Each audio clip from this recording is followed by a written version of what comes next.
ನಾವೆಲ್ಲರೂ ಸೇರಿ ಮೊನ್ನೆ ಡೆಲ್ಲಿಗೆ ಹೋಗಿದ್ದು ನಮಗೆ ಮಾನ್ಯ ಖರ್ಗೆ ಸಾಹೇಬರು ಭೇಟಿ ಮಾಡಿ ಸುರ್ಜೇವಾಲಾ ಅವರನ್ನು ಭೇಟಿ ಮಾಡಿ ಇವತ್ತು ನಾನು ಬಂದಿದ್ದೀನಿ. ವೇಣುಗೋಪಾಲ್ ಅವರು ಇವತ್ತು ಕೊಡ್ತೀನಿ ಅಂತ ಹೇಳಿದ್ದಾರೆ. ಇವತ್ತು ಅವರು ಭೇಟಿ ಮಾಡ್ತಾರೆ.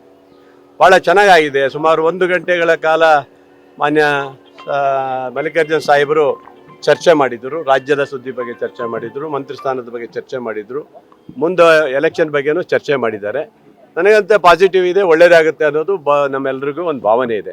ನಾವು ಹೋದರೆಲ್ಲರೂ ಮಂತ್ರಿ ಆಗಬೇಕಂತ ಯಾರು ಕೇಳಿದಾರಲ್ಲ, ಕೆಲವರು ಒಂದಿಷ್ಟು ಜನರಿಗೆ ಆದ್ಯತೆ ಮಾಡಿ ಕೊಡಿ ಅಂತ ಕೇಳಿದ್ದಾರೆ. ಈ ವೇಳೆ ಸರ್ ನೀವು ಹೋದ ಸಂದರ್ಭದಲ್ಲಿ ಸುರ್ಜೇವಾಲಾ ಅವರೇ ಈ ಪವರ್ ಶೇರಿಂಗ್ ಬಗ್ಗೆ ಪ್ರಸ್ತಾಪ ಮಾಡಿದ್ರಂತೆ. ಹೌದು, ಏನ್ ಸರ್ ಅವರು ಹಿಂದೆನೇ ಹೇಳಿದ್ದವರು 2.5 ವರ್ಷಕ್ಕೆ ನಿಮ್ಗೆ ಪವರ್ ಇದು ಬೇರೆ ಚೇಂಜ್ ಮಾಡಿಕೊಡ್ತೀವಿ, 2.5 ವರ್ಷದ ನಂತರ ಚೇಂಜ್ ಆಗುತ್ತೆ ಅಂತ ಹಿಂದೆ ಅವರೇ ಹೇಳಿರೋದು. ಅದೇ ಕೇಳಕ್ಕೆ ನಾವು ಹೋಗಿರೋದು, ಬೇರೆ ಇದಲ್ಲ. ಅದನ್ನು ಸಹ ಮಾನ್ಯ ನಮ್ಮ ರಾಷ್ಟ್ರೀಯ ನಾಯಕರಿಗೂ ಭೇಟಿ ಮಾಡಿದಾಗ, ಮಲ್ಲಿಕಾರ್ಜುನ ಸಾಹೇಬರು ಭೇಟಿ ಮಾಡಿದಾಗ ಅದೇ ಹೇಳಿರೋದು. ನಾವು ಇದು 2.5 ವರ್ಷಕ್ಕೆ ಚೇಂಜ್ ಮಾಡಿಕೊಡ್ತೀವಿ ಅಂತ ಅವರೇ ಹೇಳಿದ್ರು ಸರ್. ಆನಂತರ 3 ವರ್ಷ ಆಗ್ತಾ ಬಂತು. ಈಗ ನಾವು ಸುಮ್ಮನೆ ಕೂತಿದ್ದೀವಿ.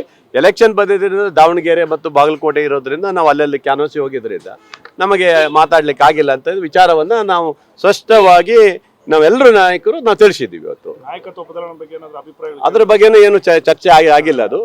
ಅದ್ರ ಬಗ್ಗೆನ ಏನು ಮಾತಾಡಲಿಲ್ಲ. ಅದನ್ನು ಸಹ ಅವರು ಮುಂದೆ ನಡೀತಾ ಇರುವಂಥ ವಿಚಾರವನ್ನು ಹೇಳಿದ್ದಾರೆ, ಹೀಗೆ ನಡೀತಾ ಇದೆ ಅಂತ. ನಾವು ವಿಚಾರವನ್ನು 1.25 ಗಂಟೆ ಭಾಳ ವಿಸ್ತಾರವಾಗಿ ನಮ್ಮ ನಾಯಕರ ಹತ್ರ ಮುಂದಿಟ್ಟಿದ್ದೀವಿ. ಭಾಳ ಚೆನ್ನಾಗಿ ಕೂತು ತಮ್ಮ ಅಹವಾಲುಗಳನ್ನು ಕೇಳಿದ್ದಾರೆ. ಪಾಸಿಟಿವ್ ಇದ್ರು, ತುಂಬಾ ಚೆನ್ನಾಗಿ ಮಾತಾಡಿದ್ರು. ಖರ್ಗೆ ಅವರು ಸಿಗ್ಲಿಲ್ಲ, ರಾಹುಲ್ ಗಾಂಧಿ ಅವರು ಸಿಗ್ಲಿಲ್ಲ, ಮತ್ತೆ ನೆಕ್ಸ್ಟ್ ವೀಕ್ ಎಲ್ಲ ಹೋಗೋದಕ್ಕೆ ಪ್ಲಾನ್ ಮಾಡಿದ್ದಾರೆ. ರಾಹುಲ್ ಗಾಂಧೀಜಿಯವರು ಇಲ್ಲ, ಅವರು ತಮಿಳುನಾಡು ಮತ್ತು ಕೇರಳ ಎಲೆಕ್ಷನ್ ಆಗಿರೋದ್ರಿಂದ ಸಿಗೋದು ಕಷ್ಟ ಇದೆ. ಈಗ ವೇಣುಗೋಪಾಲ್ ಅವರು 3 ಜನ ನಮ್ಮ ರಾಷ್ಟ್ರೀಯ ನಾಯಕರು ಸಿಕ್ಕಿದ್ರೆ ಸಾಕು. ಮುಂದೆ ಏನು ಮಾಡ್ಬೇಕನ್ನೋದನ್ನ ಆಮೇಲೆ ಮಾಡ್ತೀವಿ.